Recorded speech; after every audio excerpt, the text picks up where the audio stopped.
আজকে আমাদের যে লড়াই, এই লড়াই কিন্তু আমাদের অস্তিত্বের লড়াই। এই লড়াইটা শুধু ভোটাধিকার না, জাতির অস্তিত্বের লড়াই। সেই জন্য এইখানে আরো বেশি করে আমরা সবাই মিলে দেশটাকে বাঁচাই। বিএনপিকে ক্ষমতায় দেব বা জোটকে ক্ষমতায় দেব এটা না, আমরা চাই এখানে দেশটাকে বাঁচাতে। একজন যদি কেউ বিএনপি করে তো চেহারা দেখা যাবে না, বাপ দাদা যদি কেউ বিএনপি করে থাকে তার চাকরি হবে না। আপনার আওয়ামী লীগ না, কিন্তু ওই আওয়ামী লীগও করেছিল।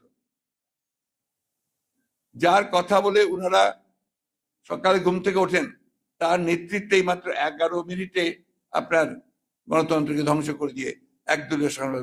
আপনি দেখুন নিজের স্বার্থে ক্ষমতায় থাকার সাথে কিভাবে দেশকে বিক্রি করে দিচ্ছে। তাদের কথাবার্তাই তো সমস্ত এসছে। আমি প্রতিটি ব্যক্তির উপরে এখন 1,55,000 টাকা আপনার ঋণ। জনগণের সমস্যার সমাধানের কোনো কিছু নেই। যে ইনফ্লেশন, সেই ইনফ্লেশন বন্ধ করার কোনো ব্যবস্থা নেই। তারা সেটাকে আরো বাড়ানোর জন্য যা যা করা করেছে। আর যে সমস্ত জিনিসগুলো আমদানি করলে আপনার উৎপাদন বাড়তে পারে, আপনার ইনভেস্টমেন্ট বাড়বে, সেগুলোর উপরে ট্যাক্স আরোপ করেছে, যেমন ক্যাপিটাল মেশিনারিজ। এটা আপনার নতুন কারখানা তৈরি করতে সাহায্য করবে, যে কোনো মেশিন, যাতে করে আপনি ওটা না আনতে পারেন।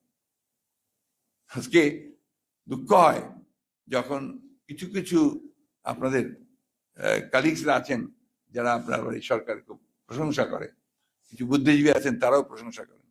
একবারও কি তারা তাদের বিবেককে জিজ্ঞেস করেন যে আজকে এই সরকার কোথায় নিয়ে গেছে দেশটাকে? কল্পনা করা যায় যে ঢাকা বিশ্ববিদ্যালয়ের মতো বিশ্ববিদ্যালয়ে 3য় শ্রেণীর লোকজন থেকে ভাইস চ্যান্সেলর করা হয়, করা হচ্ছে। তো বাস্তব সত্য কথা তো এটা। যে বিশ্ববিদ্যালয়টি, আমার সহকর্মী বলছি যে আমি নিজেও শিক্ষকতা করেছি, অবশ্য কলেজে করেছি, আপনাদের মতো বিশ্ববিদ্যালয়ে শিক্ষকতা করিনি।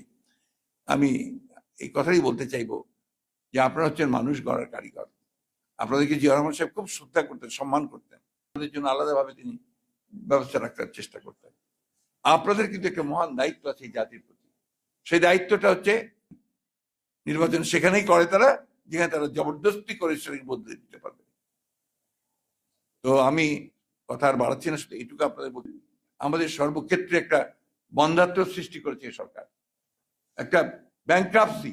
সবখানে লাভ কাদের? লাভ হচ্ছে তাদের, কারণ তারা তো টাকা কামাতেন।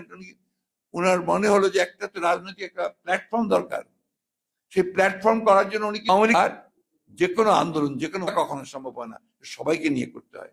আজকে আমাদের যে লড়াই, এই লড়াই কিন্তু আমাদের অস্তিত্বের লড়াই। এই লড়াইটা শুধু ভোটাধিকার না, জাতির অস্তিত্বের লড়াই। সেই জন্য এইখানে আরো বেশি করে আমরা সবাই মিলে দেশটাকে বাঁচাই। বিএনপিকে ক্ষমতায় দেব বা জোটকে ক্ষমতায় দেব এটা না, আমরা চাই এখানে দেশটাকে বাঁচাতে।